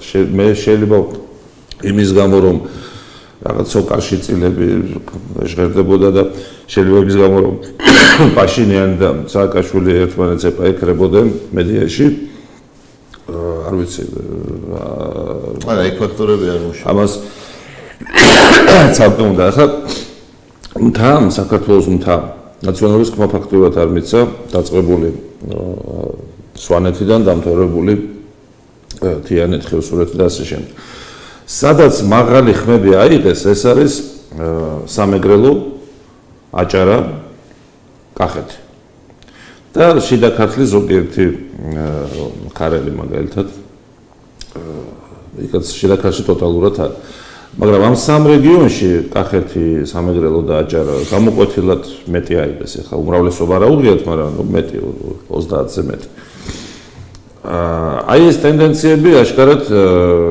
შეიმჩნევა თუმცა ეს ციფრები ეხლა ეს არ არის ნაციონალური მოძრაობის ციფრები ეს არის მთელი საპროტესტო ელექტორატის შედეგი პირველი ტურის და მეორე ტურის შორის კორელაცია ციფრების არის ნაცების კონტექსტში არის დაახლოებით ამდენი. ესე იგი თუ პირველ ტურში 10 ხმა ჰქონდათ, დაიმატეს სადღაც 7 ხმა. თლათ ვერ გავამაგეს.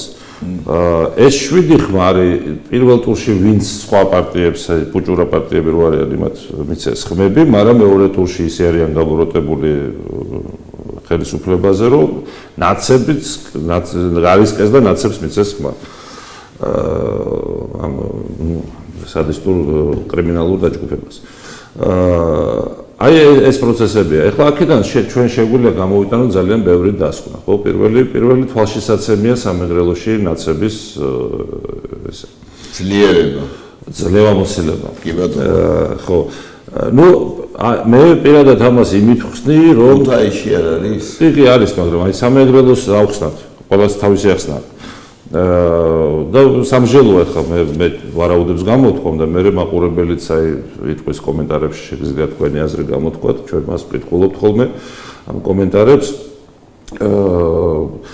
სამეგრელოს შეიძლება ესე იგი სააკაშვილმა რადგან თავის დროზე შევარდნაძე გადააყენა და ისინი ესე შევარდნაძეს მეიჩნევდა, იმიტომ რომ დამნაშავე იყო შევარდნაძე რაში, რომ თავის დროზე მხედრიონი მიუქცია მას ხო სამეგრელოს. ეხლა ეს ტრაგედია ჩვენ გვახსოვს და მართლა მოხდა ესეთი რამე. რაც გაუგონარი იყო, გადაუარეს მაშინ სამეგრელოს. იქ ბევრი სხვა რაღაცებიც მოხდა, რომელიც არ უნდა მოხდარიყო აფხაზეთის ომის კონტექსტში თუ მანამდე და ასე შემდეგ, მაგრამ ის რაც მხედრიონმა გააკეთა ახლა სამეგრელოში, ამას გამართლება არ აქვს. და შესაბამისად ამის გამო ესე იგი ჩარჩენილია ეს ქვეცნობიერში. ეს ერთი ვარიანტი. მეორე ვარიანტი, რაღაცა გზები გაუკეთებია თავის დროზე სააკაშვილის ზუგდიდის გარშემო, მაგრამ გზები რო შეადარო ახლა თუ სააკაშვილი 1 კილომეტრს აგებდა, ესენი 7-8 აგებენ. მაგრამ სააკაშვილი 5-ჯერ ხსნიდა იმ 1 კილომეტრიან გზას, ესენი არც კი ამბობენ. რაღაც უცნაური სტრატეგია აქვთ PR-ში. აი ეს ფაქტორები ახლა სამეგრელოს რაც შეეხება. ქუთაისს რაც შეეხება, ახლა მე რო ვიყო ქუთაისზე და მეც არ მომეწონებოდა თუ ჩემი მშობლიური ქალაქიდან პარლამენტს გადაიტანდა. ხო? თანაც ქუთაისი ახლა ქუთაისში ჩემი აზრით ნამდვილად ჭირს ეკონომიკური, ასე ვთქვათ, აქტიურობის წამოწყება. რომ ძალიან შეზღუდული ინდუსტრიული ქალაქი იყო, ქარხნები ფაქტიურად დახურულია და დაკეტილია, რამდენიმე მუშაობს ისიც არასრული დატვირთვით. ეს ჩინელები შეიკეტნენ იმ თავის ზონაში და თითზე ჩამოსათვლელი ხალხი მუშაობს იქა. აი ეს ხუალინგის რაღაც ინდუსტრიული ზონა რო არის. ქუთაისი სახსნა მე არ შემილია რატო ხდება. ალბათ ქუთაისის და აჭარის შემთხვევაში ალბათ უნდა დავაბრალოთ იმას, რომ ადგილობრივი ხელისუფლება ვერ მუშაობს. იმიტომ რომ ხალხთან თუ არ არის კონტაქტი, ხალხს თუ არ მოусმინე, თუ არ დაეხმარე, ესე ნებისმიერ ხელისუფლებას გაუჭირდება. თავის დროზე დეგელსაც ჰქონდა ეგ პრობლემა, გარედან ინსპირირებული ფერადი რევოლუციით ჩამოაგდეს დეგოლი, თუმცა დეგოლის ხელისუფლებას მაშინდელი მკვლევარები და ანალიტიკოსები წერდნენ, რომ ხალხთან არ ჰქონდა არც იმას დიალოგი. ამიტომ ხალხთან დიალოგი აუცილებელია. დიალოგისთვის კი ისეთი ხალხია შესარჩევი, რომელსაც ავტორიტეტი აქვს. ამათ კიდე ავტორიტეტი ვისაც აქვს, ისინი არ უნდა, იმიტომ რომ ის უფრო მეტად დამოუკიდებელი შეიძლება აღმოჩნდეს საბოლოო ჯამში. ეს პრობლემა არის, მართვა მისი ძნელია. ხო, მართვა ძნელია. ამიტომ ეხლა ბათუმში რა კანდიდატიც იყო მაგალითად ეხლა ამ ხელისუფლების მე პირადად იმ კაც არ ვიცნობ, მაგრამ რაც დაიწერა მის შესახებ, ნამდვილად შეიძლებოდა ალბათ უკეთესი კანდიდატურის მოძებნა. ყოველ შემთხვევაში მის შესახებ აქმა იყო იმგვარი, რომელმაც ხელი არ შეუწყო დაუშვათ მის ელექტორალურ წარმატებას და შესაბამისად მართველი გუნდის. ახლა თქვენ როგორ ფიქრობთ? ეს არის თუ არა წითელი დროშა ოცნებისთვის ამ ხელისუფლებას? ეხლა თქვენაც ფაქტორები პირველად ჩამოთვალეთ ფაქტორები. რა თქმა უნდა, ეს ფაქტორები ყველაფერი არსებობს, მიზეზები, რა თქმა უნდა, არსებობს სამეგრელოშიც, ქუთაისშიც, აჭარაშიც, კახეთშიც, ყველგან არსებობს, ანუ ობიექტური ეკონომიკური პრობლემები, ობიექტური საკადრო პრობლემები. ეს რა თქმა უნდა არსებობს. ობიექტური თუ ობიექტურად არსებობს საკადრო პრობლემები, ანუ როდესაც დაუშვათ ისეთ ადამიანს ანუ საკადრო პოლიტიკა ობიექტურად ცუდია ხშირ შემთხვევაში ესე ვთქვათ მაგრამ მან ისე შეიძლება თქვა სუბიექტურად ცუდია ხო ნეპოტიზმი ხოდია კორუფციის ერთ-ერთი სახეა ხო ანუ ნეპოტიზმი არის ობიექტური მოცემულობა სამწუხაროდ ხშირ შემთხვევაში და ხშირ შემთხვევაში ნეპოტიზმი და საკადრო განურჩევლობა ვნებს იგივე ქართული ოცნების და ზოგადად საქართველოს პოლიტიკურ ვითარებას ესე ვთქვათ ხო ეს ერთი საკითხია თუმცა მეორე საკითხია როდესაც დაუშვათ შენ გაქვს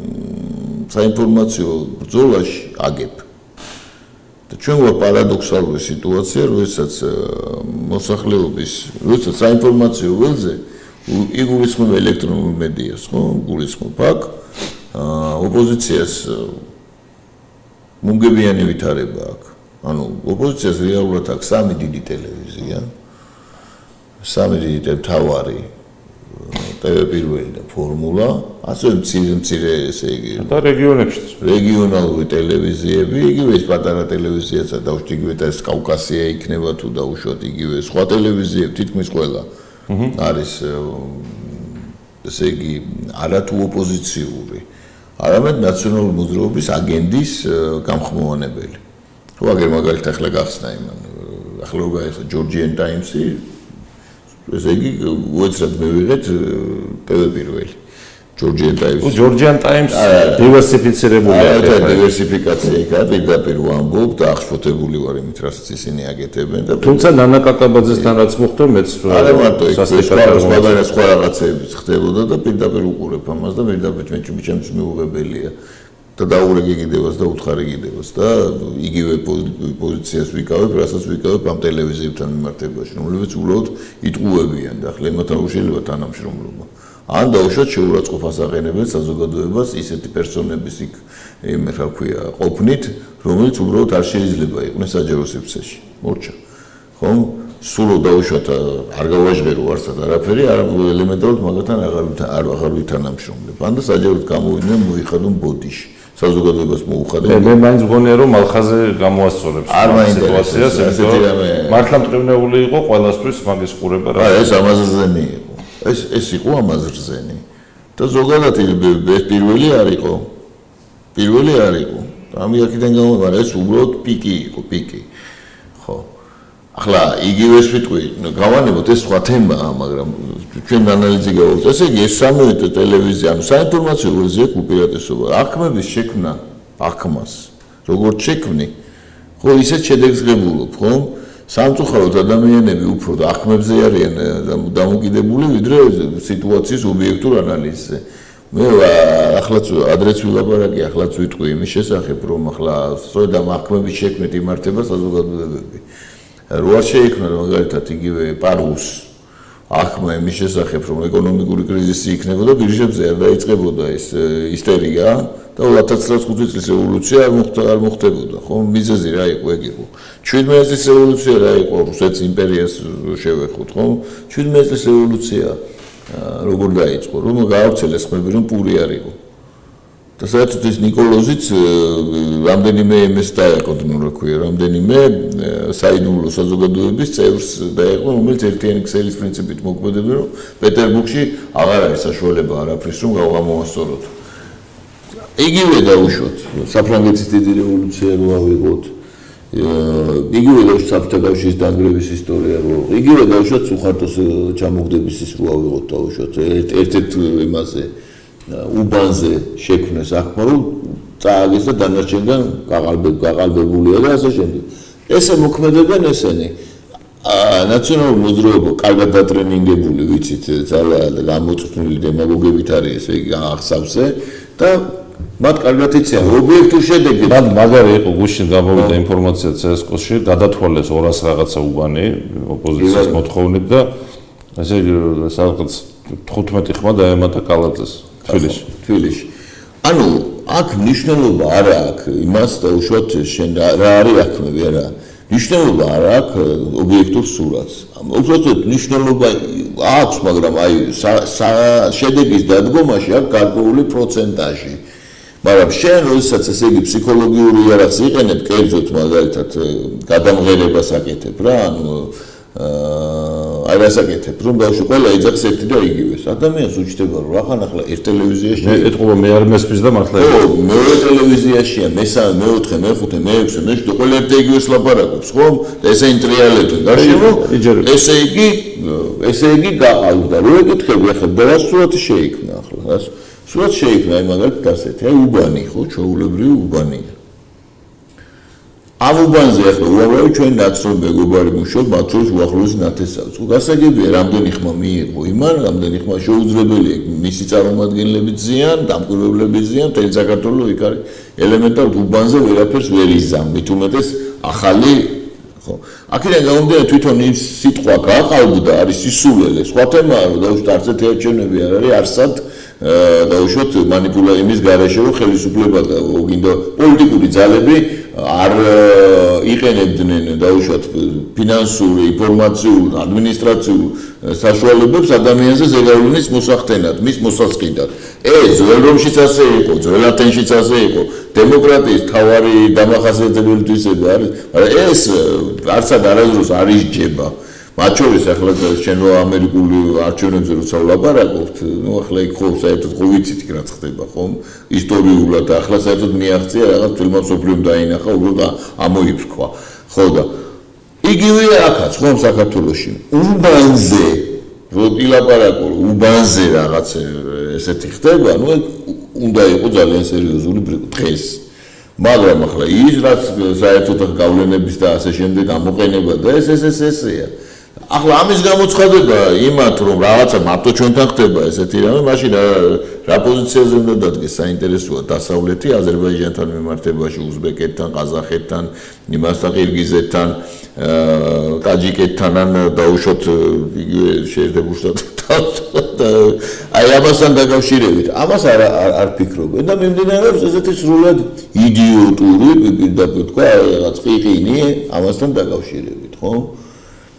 ახლა ამას რატომ მოვყევი ახლა ასე აქნები თამაშობენ უდიდეს როლს. რა უთხრეს ადამიანებს და განსაკუთრებით ემიგრანტებს, რას ეუბნებიან, რომ საქართველო დაინგრა. ანუ მიშას დროს ხმაო და ნარატივი რა არის. იყო ბნელი და უკუნი. მიშამ შექმნა საქართველო. იყო ბნელი და უკუნი შევარდნაძის დროს. ახლა მიუხედავად იმისა, ახლა ეს მართალია ის საკითხი რომ თვითონ შევარდნაძის გამოსდილია თვითონ ბატონცემული მიხეილი და ედუარდი მისი ვაჟიშვილი შევარდნაძის საბატონცემულო დაარქვა.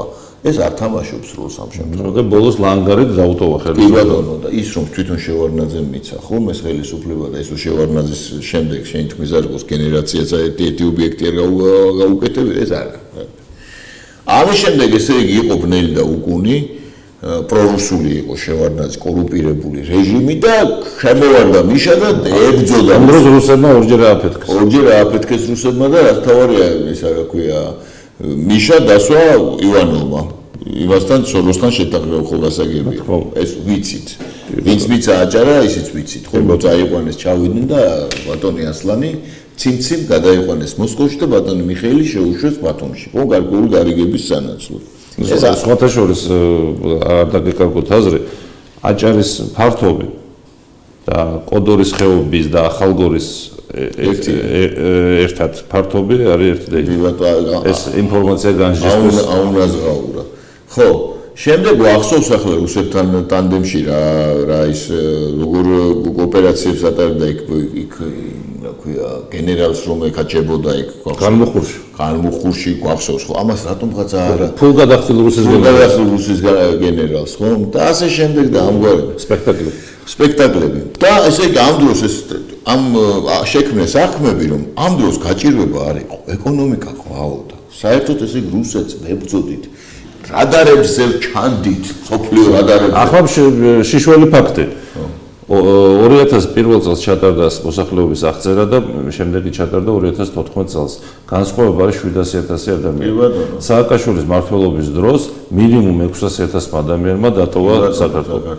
ხო, ამ დროს ხალხი ბრუნდებოდა. იმის გამო ეკონომიკა ყვაოდა და დაბრუნებული ვიცი ვერაკობალია და კიდე ერთი ახლა ასამბლეა ვინც ამო და ეს ამას ხო ვინც ამას ებრძოდა ვინც ამას ებრძოდა. ისინი სწორედ ესე იგი იყვნენ რუსების აგენტურა და ამიტომ უნდა დასჯილიყვნენ. არაცნობიერად ყველაზე აქამდე ვერ ამბობდნენ და ახლა უკვე გამოვიდნენ და ამბობ ყველა დასაჯელი იყო. აწამებდა და ღირსი იყო, აბა რა უნდა ეკნათ, იმიტომ ასეთ ძინათლეს იმაშობოდა ებრძოდნენ ბნელებიოს და ხო. ახლა რა ამერე? ეს ხო შექმნეს და ახლა დღევანდელი ვითარება როგორია? დღევანდელი ვითარება არის ბნელი და უკუნი კვლავ. ანუ ის ნათელი ის იყო მსოფლიო პოლიტიკა რაღაცებს გვიძახიან და ახლა ისევ ბნელი და უკუნია. ანუ ხალხს მართლა დააჯერეს რომ იმ დროს იყო პროგრესი და ახლა არის რეგრესი, გესმის? და რეალურად ახლა ახმებში რო არის ხალხს როგორ იმ ნაწილს რა იმ ნაწილს ეს 54%-მა მიცა მელიას მას 54% მათ არ მიცა 9 მილიონმა და ეგ სხვა თქმა პოლიტიკურად აქტიურმა ნაწილმა ვინც არ მონაწილეობს პოლიტიკაში ის პოლიტიკურად არც არსებობს ამაზე უნდა შევთანხმდეთ არა ვერ შევთანხმდეთ მაგრამ זה იმიტომ რომ ის უბრალოდ ვერ ხედავს არჩევანს ასეც მატჩში ბევრია ვინც არ მონაწილეობს ის არც არის პოლიტიკურად. მე იმას კი არ ვიძახი რომ სიმართლე რომ თქვათ ახლა ამ ორი ძალისგან რომელია მართლა ასარჩევი. არა, დაიცა. არც ერთი არ არის ასარჩევი. შუაშია კაცო. მე გეუბნები თუ რაც პოლიტიკურად ფორმირებული. უბრალოდ მე შენ და ჩვენაირებს გვესმის რომ ნაცების მობრუნება რას ნიშნავს? ეს ნიშნავს კიდევ ერთხელ ომს აუცილებლად თავის ტერიტორიების და შესაძლოა სახელმწიფო ორგანიზმის არ არის მე სხვა ვინც პოლიტიკურად ფორმირებული არ არის ის პოლიტიკაში არ არსებობს. ეს არის ფაქტი. ახლა ჩვენ რასთან გვაქვს საქმე? 54%-მა რომ მიცა ხმა, ის პოლიტიკურად აქტიური ნაწილია. ის არის ჩვენ ერთი რაღაცა უნდა გავითვალისწინოთ, რიცხვ მოსახლეობის სულ რა თურქებმა რომ ანატოლიის ნახევარკუნძული დაიპყრეს, მთელი მოსახლეობის 1%-ს არის. იქ ცხოვრების. იგივე მონღოლები, იგივე ნებისმიერ დამპყრობელი რო ავიღოთ, პოლიტიკურად აქტიური ნაწილი აკეთებს საქმეს. რამდენიმე იყო ჰიტლერმა იცით თქვენ იმაზე რა ქვია არჩევნებში მაგალითად რაიხსტაგის 30%. 30 ბოლოს მიიღო, მანამდე რამდენს იღებდა? ცოტას იღებდა, 22%-ს იღებდა, 20%-ს იღებდა. კოალიციაში შევიდა და კოალიციაში გამოიღვაჭრა კანცლერმა 22% მიიღეს დაუშვათ. ერთი წლით ადრე ვიდრე ხელისუფლებაში მოვიდოდნენ. რამდენიმე იყო მიხეილ სააკაშვილმა 2003 წელს, იგივე 22% მიიღო, პარადოქსია. არა 22 ნაციონალურ მომიდროებმა მაგდენი მიიღო. ხო, კოალიცია იყო სხვებთან ერთად. აი რაზეა ლაბარაკი, პოლიტიკურად აქტიური ვინცა და ამ დროს მეორე პლანზე რას ხედავთ? მეორე პლანი ვერ აცნობიერებდა ზოგადად ასეთი ტიპის ხელისუფლებები თუ ისინი არ არიან ფორმირებული იდეოლოგიურად და ვერ მოასწრეს იდეოლოგიური ფორმირება, ყოველთვის უსუსური არიან ასეთი კომპაქტური ფაშისტური ძალის წინააღმდეგ. არის რაღაც ანტიკური თქვენ ჟელობაში, ბატონო სოსო, მე მიმაჩნია რომ გავლენა რა თქმა უნდა პასიონარულ ადამიანებს აქვს, გაცილებით მეტი ვიდრე პასიურ ადამიანებს. თუმცა თუ გამოჩნდება ძალა, რომელიც მოუძებნის გასაღებს იმ პასიურ ამორჩეველს და დაელაპარაკება და აუხსნის. ამ შემთხვევაში იმ ნაწილის ფაქტურობა შეიძლება რამდენია ეს პასიური ამორჩეველი. ეს პასიური ციფრები შეახლოვოთ შორსავთ. ეხლა მე კიდევ ერთი ნიუანსი მინდა თქვენთან განვიხილო, მართალია ერთ საათს გადავაჭარბეთ, მაგრამ მაყურებელი გვაპატიებს, რომ დიდხანს ვაცდენთ. აი ეხლა არის როგორი სიტუაცია? 6-ში თუ როცა გამოაცხადეს ნაცემარო რევოლუციას ვიწყებთ და ვიკრიბებით, ის იძახის რომ გამომიხსენით ეგება და 10 დღეში მე დავასრულებ ადამიანთა არჩევნებს დავანიშნებ. ხო, რაღაცებს იძახის, მოკლედ არ უნდა ციხეშიშობა, როგორ ჩანს. მიკურს რატო. ხო და ამ დროს გამოდის ესე იგი ერთ-ერთი დასავლური ქვეყნის საელჩო, მეორე ევროკავშირის ელჩი, ბატონი ჰარცელი და აი ამ სიტუაციაში იძახიან რომ სასამართლო რეფორმის გარეშე საქართველოში დემოკრატია რაღაცა. ანუ ეხლა რომ გადავუთარგმნოთ ეს ადამიანურ ენაზე, ხო, ადამიანურ ენაზე, ეს ნიშნავს რას, რომ აი თქვენ ოცნებებს მიმართავენ ხელისუფლებას ეს საელჩოები, რომ აი ხა თქვენ ხო გაქვთ ესეთი დისკომფორტული სიტუაცია. თუ გინდათ რომ ჩვენ არ ჩავერიოთ და რომელიმე მხარეს არ დაუჭიროთ მხარი, ახლა დაეთანხმეთ სასამართლო რეფორმა ჩაატარეთ. მოგვეცით სასამართლო, ხო, იმიტომ რომ იქ შარმიშელის შეთანხმებაში გვახსოვს და შევახსენებთ აგერ მაყურებელს, რომ ეწერა რომ უცხოელებმა უნდა შეერჩიონ მოსამართლე. უხეშად ესეა. აი დაახლოებით ესეთი შანტაჟის აქედან გამომდინარე ის ალგორითმი რომელიც ჩვენ ადრე გავაჟღერეთ გადაცემაში რომ დაასავლეთს აწყობს სუსტი ხელისუფლება საქართველოში იმიტომ რომ სუსტი ხელისუფლება უფრო გააკეთებს მათ მითითებებს მათ დირექტივებს იმ შემთხვევაშიც კი როცა საქართველოს ეროვნულ ინტერესებს ის არ შეესაბამება რუსეთსაც ეგრე აწყობს რუსეთსაც ეგრე აწყობს რა თქმა უნდა ამიტომ ეს სრული კრეტინიზმი რასაც ქვია კოალიციური ხელისუფლება საქართველოსთვის არის კატეგორიულად მიუღებელი ეს შეიძლება რომ როცა პოსტინდუსტრიულ ეპოქაში შევა საქართველოს 50 წლის შემდეგ და რაღაცა მაგარი განვითარებული ქვეყანა იქნება მე შეიძლება ამაზე ვიფიქროთ მაგრამ როცა სამობილიზაციო შტატებში კოალიციური მთავრობა არის რა თქმა უნდა არა აი ეგ მეორე უბედურება ბიპარტიული ოროპარტიული სისტემის თავისმოყოლას ცდილობენ უკვე რამდენი ხანია თავიდან შექმნეს ეს ნაციონალური მოძრაობა ქრისტიან-დემოკრატიული პარტიული ბუსტავდნენ თავის კვლევებით რაღაცეებით არ გამოდგა ახლა ადამიანური მასალაც არ ვარგოდა და სიყალბე იგრძნო მოსახლეობამ ახლა ესე უნდათ ესენი ვინც არის ხელისუფლებაში ოღონდ მათი ლიბერალური ფრთა იმიტომ რომ ვინც იყო ოდნავ პატრიოტულად ესა თითქმის ყველა მოაშორეს აი ბოლო მოხიკანე აგერ არებაშვილია და ერთი ორი კიდე არებაშვილი მოხიკანი არის არებაშვილი პრემიერ-მინისტრია ხო ნუ მოხიკანი არ იქნება უნკასი არა პატრიოტულ პლატფორმაზე ვინც დგას და ყოველ შემთხვევაში მესიჯებს მაინც აჟღერებს პატრიოტულს ვიღადარში რამდენიმე არებაშვილის გავლენა ძლიერდება და ძალიან კარგი მივესალმები თუ გაძლიერდება იმიტომ რომ ასეა საჭირო ამ ქვეყნისთვის და აქეთ ნაციონალურ ანუ იგივე ბიპოლარულს გვითამაშებენ ახლა ეს არის საქართველოსთვის მიუღებელი თუ პლურალიზმს გვასწავლიან მე ორპარტიული უნდათ მე ის უნდათ კოალიცია მაჟორიტარული არჩევნები საერთოდ მოგვიხსნეს რომ ავტორიტეტი ეგება არ მოხდეს შემთხვევით ვინმე პარლამენტში ну აი სრული დღეს რაც ხდება ქართულ პოლიტიკაში ეს არის სრულად დასავლეთის დამსახურება იმიტომ რომ ათასობით ტრეინინგი რომელიც ჩაატარეს მილიონობით დოლარი რომელიც დაახარჯეს ამ პოლიტიკური კლასის აღზრდას აი ეს არის შედეგი რაც მივიღეთ დღეს აბსოლუტურად ვგეთანხმები ესე იგი სრულად აცდენილი არის ესე იგი მათი მენტალობა და მათი პოლიტიკური შეხედულებები და რაღაც ფსევდო იდეალები ცრუ იდეალები და ჯერ ხო პროპორციული არჩევნებზე გვახსოვს რაღაც ეს ანეკდოტები რომ ეს პროპორციულია მთელი სამყარო და პლანეტების პროპორციულად ბრუნავენ რომ აღმოაჩინა ზოგიერთმა ჩვენმა ეს ანეკდოტურმა პოლიტიკურმა ლიდერმა ესე იგი რომ თურმე ეს პროპორციული რატო უნდა იყოს რომ პლანეტების პროპორციულად ბრუნავენ შარლანთიაში თქვა გვახსოვს ხო ახლა კიდე ეს კოალიციური მთავრობა ყოფილა თურმე რაღაც პროგრესის და რაღაც განვითარების ინდიკატორი ამავე დროს ესე იგი თავარი ინსპირატორი ამ რეფორმების შეერთებული შტატების საერთოდ შორს დგას ამგვარი ტიპის ემისგან რა ქვია პოლიტიკური სისტემისგან ხო და არა მარტო ის არამედ ყველა სხვა სუვერენული ქვეყანა ყველა სუვერენულ ქვეყანაში არის ძლიერი ისა რა ქვია სახალხო მანდატით აღჭურვილი ხელისუფალი ეს ცნობისთვის ანუ თვითმყრობელი ესე ვთქვათ ნუ კარგი გაგება და ევროპაში ყველაზე განვითარებული ქვეყნების ხოთაშორის არის სადაც თვითმყრობელი ანუ მონარქიები რა თქმა უნდა დიახ ყველაზე განვითარებული ქვეყნები ეს არის სკანდინავიის ქვეყნები ჩრდილოეთის ქვეყნები ინგლისი ჰოლანდია ინგლისი დიდი ბრიტანეთი ესპანეთი დიახ ხო და ის ქვეყნები რომლებიც ესე დანია ნორვეგია კი ბატონო აგერ იტალიაში და იმაში რო არ არის გერმანიაში იქ დგანან ბატონო ძალიან გადავაშორეთ იქ დგანან